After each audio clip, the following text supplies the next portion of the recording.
Okay, so where am I now? I am just outside of Bend. I'm just outside of Bend, and I got my bicycle fixed. See that rear tire? The rear wheel, I guess I busted 4 spokes on it, and it threw all the other ones out of tension. So I had to have all my spokes retensioned, and I had to have 4 spokes replaced. I was also made aware, I was educated by the many bicycle mechanics at the shop that this bike isn't made for what I'm trying to do. Basically, I can expect either one of these wheels to crap out every 150 to 200 miles with the weight that I'm carrying, you know, the bags plus the backpack on me. So about every 200 miles or so, or about every 150 to 200 miles, I'm going to be looking to be either replacing spokes and getting all of them retensioned, or if the damage is bad enough, I'm going to have to buy a whole new wheel to replace it. And the wheels for this particular bike are about 50 bucks. Now if I had bought this is a low-end bike, if I had bought a middle-end bike, it would have had a part on it right there.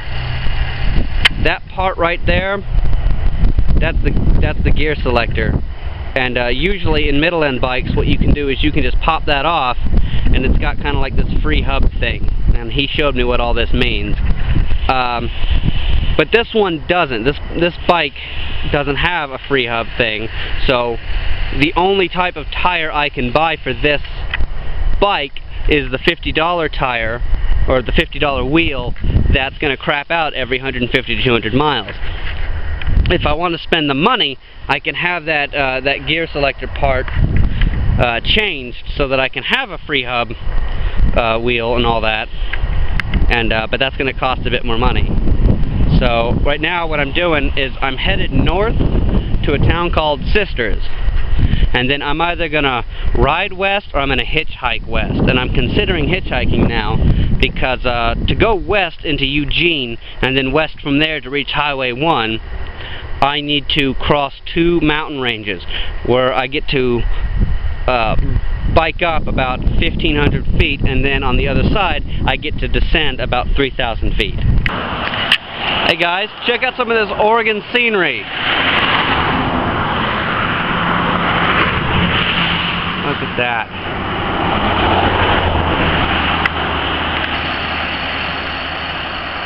You guys see that? Look at that. Look at that river. Well.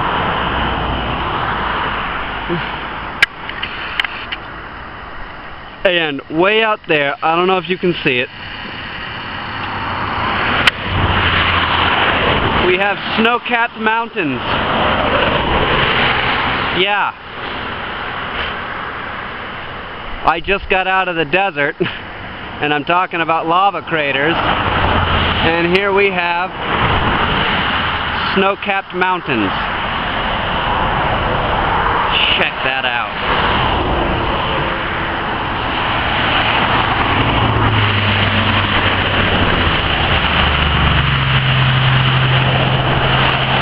Oh man, it sure is pretty up here, isn't it?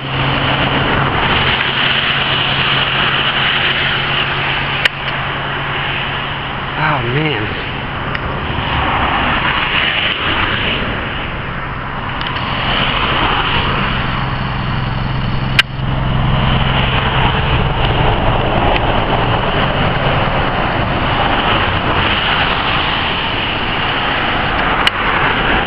And to think, I never would have seen any of this if I had sat on my ass in Yakima, continued to smoke weed and watch anime.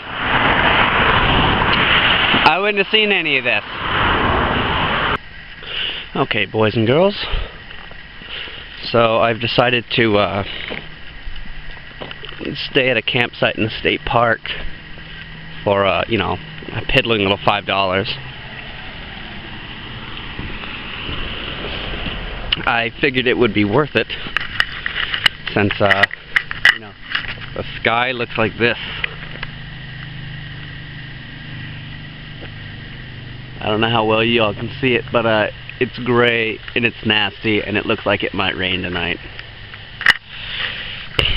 And I really didn't want to try to,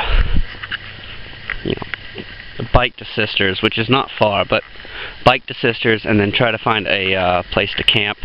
And if there wasn't a place to camp that was, reasonably safe and out of the way, and then I didn't want to have to pay, another $35 or maybe more to get a hotel or something like that. This place is only $5 a night for bikers and hikers. So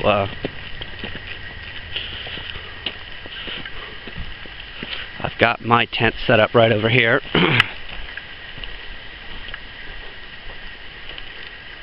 Right. Yep, you've all seen my tent before. You know what it looks like. So yeah. I decided to stay here for the night. After all, this whole thing's about traveling. It's not a race. I don't need to get to San Diego in record time. So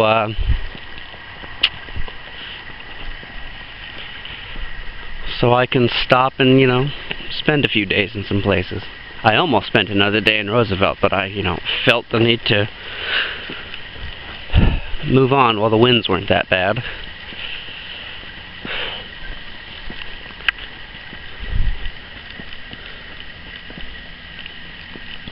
Some of the sprinklers are on, but they turn the sprinklers off when sites are rented out or whatever. Oh, going to set it. Okay. If he's in the military, you know that. Oh, yes. Check this action out. After my bike trip, guess where I'm at now? Video. Where's your bike? It's on the other side. I'm in the biker-hiker area. So I set up. So, I am having dinner with these charming people. Hello, Frank. Say hello to the camera. Go ahead, say a few words. Well, we're glad to have you for dinner, Brian. Well, thank you. Real good company. Mm-hmm. It's so nice to meet you, Brian. And we can talk about Kentucky and Tennessee and that. You are a great person. You are a pleasure to meet. Well, thank you. I wish you all the luck in the world. Oh, well, thank you. And so, yeah. So this is some of the dangerous things that happens on the road.